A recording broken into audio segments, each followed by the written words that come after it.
Welcome to the Develop Yourself podcast, where we teach you everything you need to land your first job as a software developer by learning to develop yourself, your skills, your network, and more.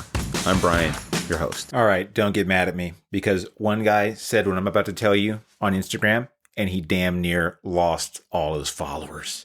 I actually tried to get him to come on the show because I agreed with him, but I don't know if he was nervous or didn't like the kind of things I talk about, or just really wanted to distance himself from this opinion he shared online, which is that you should probably work for free if you are a developer trying to get hired. I know this to be true. I've done this. I would never tell you to do something that I don't know works, because that would be unethical. And I pride myself on being a fairly ethical person. I hope I am. Hope I'm not some evil person in disguise, but you never know. We all think we're not the villain in the story, don't we? Anyway, I do think that you should consider working for. I do think there's a right way to go about it and a wrong way to go about it. Have you ever seen this online? People say, no one will hire me without experience, but I need experience to get hired. And it's like this chicken and egg situation, but also these same people often will not do work for free. They want a $100,000 a year job. They don't want to work for free. They didn't want to go to college. They wanted to learn for free. They basically want like the red carpet rolled out for them. And if I'm being harsh by saying that, I'm sorry. It just, that's the way I kind of see it. Because I think most of the people I met went to college. They went to some sort of program. They got mentorship, some way to acquire this very high paying skill. And then they have the skill. They went on internships. If you went to Stanford, I can almost guarantee you, if you're working at Google, you probably had an internship at Google. Was it paid? Very likely. I've done internships for companies I've worked at. These are not paid for the most part. Students are usually begging for these kinds of internships. And when they get them, they are worked. And some of them can be very, very difficult to do. And remember, these are paying college students. And I know if you're not in the US, this may sound like a wild and crazy idea. And maybe it sounds unethical already. I'm not saying you should do anything. I'm just saying what I would do and what I tell my own kids to do, which is what I'm telling you to do. So yes, you should work for free, but it's not quite free, because what you're getting in return for the work is credibility, validation. That's what you're really working for. Because if we break down what is the reason for doing free work, it's to get credibility where you don't have any. If you are a career changer, or you're coming from a very non-traditional background, which is what I came from, literally doing crime and all sorts of other terrible stuff that I've gotten into on other podcasts. Feel free to listen to it or not. Anyway, I didn't grow up with computers. I don't have a computer science degree. I've since worked at several companies around the San Francisco Bay Area, became an engineering manager, and now work as a senior developer at a startup. So how did I do that? How do other people I knew do that? How do people I've seen at Parsity do that? Parsity.io is the coding program that I own. So I've seen people do this, and I'm like, oh, there's something here. Right? There's something in this method, and I know it works, which is also why I have systematized this at Parsity. Basically, how can I find ways for people to work for free within reason in order to gain valuable experience? All free work is not created equal. Let me be clear on that. You don't want to work for free necessarily for your cousin or your uncle. And I've actually suggested that in previous shows, and I'm rethinking that. I don't honestly think that is the best advice. I think the spirit of what I said was correct, but in practice, no. I want to get very, very specific on the kinds of work you should be doing, how you should be doing it, and how you can leverage it in order to shorten your path from learning into hired.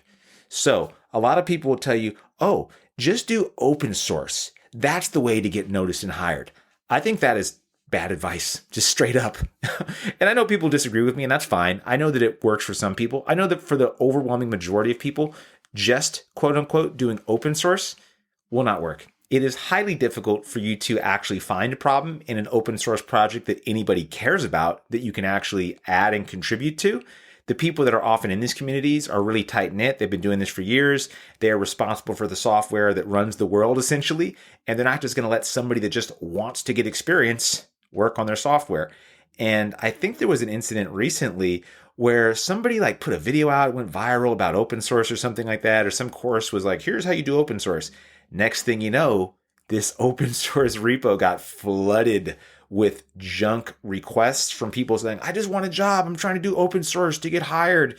That's a terrible reason to do open source. You should never do open source as a way to get hired, because open source software requires a lot of dedication. The people that are in it are usually emotionally invested in it, and they're not just doing it because they want a job. Open source is their job in many ways, and they do it out of love. So if you're just trying to get in there to open a PR, a pull request, and submit some junky code to say you did it, one, your manager or the person trying to hire you, not going to care. The recruiter might care if it's a really, really popular library that they may have heard of, and recruiters generally aren't very technical, so they're not going to care either. And yeah, it's just kind of like a lose-lose, in my opinion. If you really love open source, you should absolutely do it. I think it's an amazing thing to do. But if you're trying to do it with the intention of getting a job, probably a really bad use of your time. So what do? You walk down Main Street of your community. There's a person I interviewed on this show that I know in real life and through LinkedIn. His name is William Ray. He has a YouTube channel called The Tech Dad, and he gives really great no-nonsense advice for people looking to do freelance as a job. I'm not actually encouraging you to do this as a job necessarily. I'm encouraging you to do it as part of your search for finding a job. The reason why you want to do some free work is it will expose you to all the different aspects of writing code that aren't just writing code. Because writing code is a skill. I've said this before, and a smarter person, my buddy Zubin, who was on this show as well, he told me this line, which really stuck with me. Learning to code is the ticket to the dance. You have to get there. You have to go in. You have to actually participate in the dance. You want the girl or the guy or the circle, whatever you're into. You're not just going to get it by just going to the dance. The ticket just gets you there. You have to go in and do the thing, right? So learning to code is step 0. Doing some work for somebody is really step 1, where you really learn some things. So you should find a business on Main Street. What does that mean exactly? Literally, go out into your community. Go online. Look up the brick and mortar businesses which are around you, the dentist office, the pest control, the plumber, the electrician, the people that have service-based businesses like the massage person or whoever, the musician, the artist, the little store down the street. See what their website looks like. It's probably awful. It's probably really bad. And then here's the big part. When you go to them, when you reach out to them, you don't say, hey, you need a new website. Yours sucks. Let me do it for you. You give them some business criteria, some business logic. I'm a business owner. I hired somebody to do our website for Parsity. By the way, I can't wait for you to see it. It should be ready next month or in the next couple weeks, actually, and you get to see the amazing new website. Now, you might be thinking, why would you hire somebody to build a website for thousands of dollars when you could have just built it yourself? Well, I have a job. I have this podcast. I have kids, and I also have a job, right? So I have all these things going on at the same time between running a business and doing my regular job, my home, that I'm not the best person at this point to build a website. And also, I don't know a lot about search engine optimization. I don't know about the particular platform I wanted to build it on. So I could either learn all that on my own, or I could hire somebody to do it who's an expert. I'm going to hire the expert. I didn't hire the expert, by the way, to just build the site. I hired the expert who barely knows how to code because he understands the business that I'm in and how to create a website that I think is going to attract more people that I want to come into Parsity. It's going to better represent who we are as a company, what we're doing, and the kind of people we want to attract. Let's be honest. The Parsity website, if you go to parsity.io, not the best at this point. It's a little dated, shall we say. And I just haven't had time to clean it up. So I hired an expert to do it. So this expert, when me and him talked, he said, what I'm going to do is help you increase traffic. I'm going to create a system for you to easily be able to write articles on your site, which was a huge thing for me. I'm going to basically help you with your business. He wasn't selling me on a website. He was selling me on a way to enhance my business. This is what you need to do. No one cares that you're going to be using React or JavaScript or Vue or Angular or whatever. They could care less. These are just buzzwords to them. Most of them don't know what you're talking about, and you're going to do nothing but confuse them if you start talking technically. I can't tell you how annoying that is when you meet somebody and they want to sell you something and they just start saying a bunch of jargon. Like, well, it's going to be with React. It's a single page application using Next.js and TypeScript in this version. I'm like, well, I know what that means, but I don't care, to be honest with you. I just want something that looks good, runs well, and is going to help me get more business. And I'm a software developer. So imagine the person that you're trying to sell to that may have a business on Main Street, the dentist. They really don't care. What you want to approach them with is, here's how I can help your business. The website you have is suboptimal. And here's how you can run a test on that person's website and give them some cold, hard facts about what they should be doing. You can simply open up the browser tools and run a lighthouse test if you're using Chrome DevTools, or you can go to pagespeed.web.dev and get page speed insights from that person's URL. It'll help you understand what are some low-hanging fruit that you could optimize for them. This is going to require a little bit of research on your end and also a little bit of selling. You're going to have to go out there, email people that don't know who you are and say, hey, how would you like it if I helped you with your business? When you start from that angle, they're going to be more inclined to listen to what you have to say rather than, hey, I want to build you a new website. They're like, I don't want a new website, my friend. You don't want a new website. What you want is more traffic. You want more customers. You want to be taken more seriously. You want something that reflects your brand, right? Put on your sales hat and do a little bit of that. So doing this kind of work can be really, really useful, but you got to be careful because doing this will require, one, you having to go out there and really understand what does this person want. And when you ask somebody, what do you want? They're going to tell you everything. They're going to say, well, I want to have a forum here that does this. I want to have a tracker and I want to be able to take payments online and do all these things. And you're thinking, I don't know how to do any of this stuff. That's okay. This is also the nice thing about doing something for free. You're going to say, listen, I can deliver X within 30 days for you. Now, in return, what I'd like for you to do is do nothing but give me a recommendation on LinkedIn. That's it. That's literally all I want. I want a recommendation from you on LinkedIn if my work is up to par. And if you don't mind, I'd like a recommendation to any friends or family you may have that wouldn't mind me doing some work for them for maybe not free, for a reasonable price. Is that something we can agree to? Yeah, you know what? You're doing this for free for me. Why the heck not? You give them a nice firm handshake. You go freak out. And then maybe you write to me and tell me, hey, Brian, I did what you said. I got a customer. Now what do I do? And I'll answer them. I answer all the emails from people that are within reason and have a reasonable tone. For sure, I'll answer that email and give you a little bit of help. Or you just go to the tech dad, William Ray, and you can actually watch his videos and he'll give you quite a lot of good information about doing that. So this is important. You don't want to be stuck in this thing for too long. You want to have a very time-bound thing. You want to say, I'm going to deliver this thing.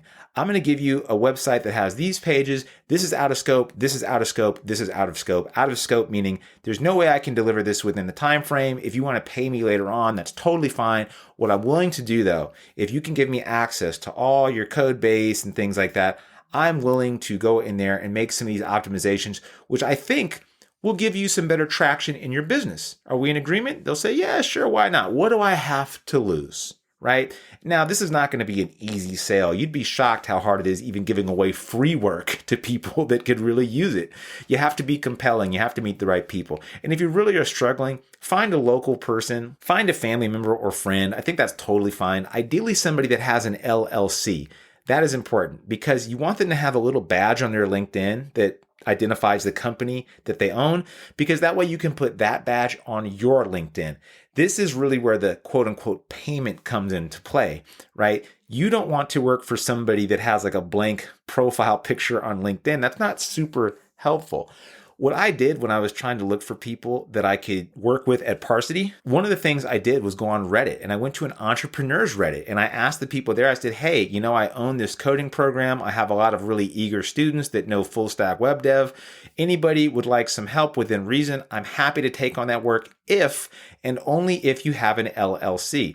Very few people got back to me and I didn't pursue them because honestly, at this point, I have more than enough free work for the students to do. And that's not something I tell everybody they should do. I just say, if it's something you want to do, we have it available. And that is my criteria for onboarding anybody that wants to work with Parsity. And if that is you, by the way, if you are an employer or own a business that is an LLC that does have a logo on LinkedIn and you would like some help within reason for things like bug fixes or full stack work, totally open to doing that. We've worked on quite a few apps, mobile, web, backend, front end, at Parsity, doing some amazing stuff. So it's a really cool thing that we do, and I like it a lot. So you can take that same approach. If you're not going to Parsity, you can do that on your own. You could go out there on sites like Reddit and find people and just have that same criteria and do the same work and say, yeah, I'd like a recommendation. That's my payment. This is going to be so much better because I can't tell you how many times as an engineering manager when I was looking through a stack of resumes and I would look at somebody's resume and at the top, I'd be like, okay, what did they do last? Wind turbine technician, cheeseburger flipper at McDonald's. Were they applying for the right job? What the heck is going on? What in Sam Hill?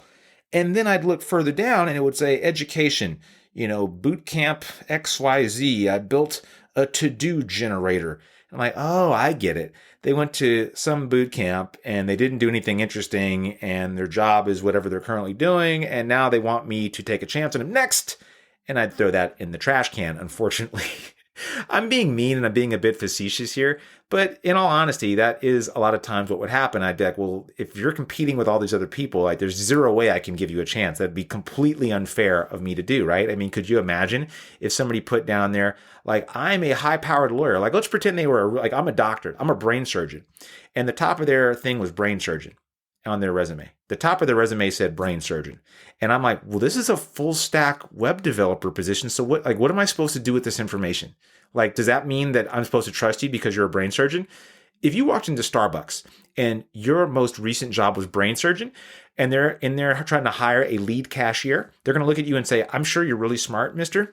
or Mrs. or Circle or whoever you are, but this is a lead cashier position and you are a brain surgeon. You cannot be lead cashier. You're unqualified. You say, what? I'm a brain surgeon. I went to the highest medical school in all the land, Harvard and Oxford, and I have all the degrees in a little cap and gown and all these things. You must call me doctor. And they say, get out of here, bro. You're not going to be working here. That guy probably should have worked for free as a barista for a while before going for that lead cashier job or something like that. These same rules apply. Everybody thinks tech is so different or so weird. Like, oh my God, I can't believe they won't hire me. I got a certificate and I took a Udemy course and now no one will pay me to write code $100,000. And I'm like, yes, there's an important step in between learning and getting hired. It's validation. It's getting some credibility. You can do this from free work. You can do this from building online. I think that's another excellent way to go about this too. If you're ethically, morally opposed to working for free, you could totally just build stuff in public. You can build your own thing. You can build something. Now, importantly, if you're building this thing, you must get users for it. Get some users for this thing. Make an LLC if you need to. Hire yourself as an employee. That is infinitely more credible and interesting than just saying, I built a to-do app. Now, I've done all these things, by the way. I've made my own startups, hired myself, and these were actual startups where we, built something, released it to the public, or didn't. And I worked on these things for years, in addition to doing my normal job. I actually used a couple of these as actual work experience because they were instances of work experience. And if I was starting again today, I would do the exact same thing. I worked for free for a buddy of mine when I was trying to get my first job, and that was really helpful. I did some really easy bootstrap stuff, just really janky websites that I was helping to build back in like the 2010s or whatever. So if nothing else, I hope I've given you a practical path to go from learning to code to hired via free work, and a good way to actually do this. Now, you can totally turn this into your own business. Again, the guy, William Ray, that I interviewed on this show, he stopped looking for work. He graduated from a boot camp. I could tell at the time he was starting to maybe regret his choice in many ways. He was feeling like, man, I did all this stuff. I have this online presence. I got this business I'm doing freelance, and I'm still not getting a job. He just wasn't getting the result he wanted. Similarly, a student at Parsity, which I've also had on this show, she was in a job which she didn't hate. She's like, I like my job. A lot of people really don't, and that's what leads them to programs like Parsity or Learning to Code, because they really want to escape their job. She didn't feel like that at all. She actually likes what she does, but she used what she learned at Parsity to build websites for other people and started making money on the side doing that. Now, William took this a step further and now does this full time, making more than he was making at his current job doing just this. Amazing. I love stories like that. And he's using the process, which I've outlined here. And if you want more in depth, I can't encourage you enough to go to a show. I'm not sponsored, by the way. By the way, just as a heads up, this show is not sponsored by anyone.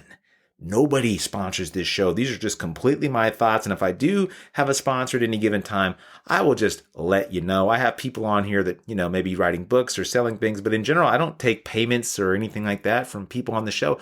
I just try to say what I think will actually help you and work out. Maybe that's me and maybe that's somebody else. I really hope that was helpful for you to hear. I hope you don't hate me for telling you should work for free for maybe 30 days. And if that sounds interesting to you, and if you do get a client and you're freaking out, you're saying, oh, Brian, I took your advice. I actually got my first client. Now I'm even more freaked out. The grass is always greener, my friend, and don't hesitate to reach out. I'm very serious about that. Take me up on that because I am more than willing to give you some insight about the lessons I've learned over the years from doing some free work and how to feel not too overwhelmed and to just go with it. You're just going to learn. It's a trial by fire situation. You're going to learn a lot doing it. You're going to make some mistakes. That's okay. Life's not going to end. It's a website. It's not brain surgery. So good luck out there. See you around. That'll do it for today's episode of the Develop Yourself podcast. To learn more about becoming a software engineer with us, then check out Parsity.io. If you're not quite ready for that, then jump into our dev30.xyz program, which is 30 days of working on your mindset, habits, and JavaScript skills. Totally worth it. See you next week.